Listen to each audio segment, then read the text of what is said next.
आहे अक्षत चंदना बेल के पाती, थाली नीली हल सजाय। आहे अक्षत चंदना बेल के पाती, थाली नीली हल सजाय। आहे गिरिजा पूजन जब चलली हो जानकी, सखी सब लहरा लगाए। मांग मांग जानकी कवन फल मंगबू, जे तोहरा हृदय समासै। हे माई जे तोहरा हृदय समास।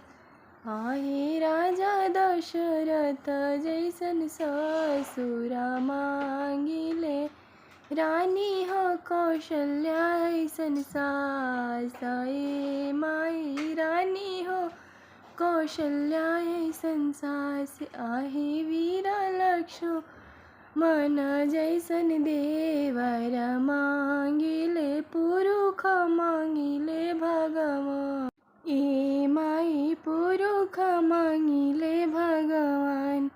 आहे इहे मांगन हम मांगिले शिवजी।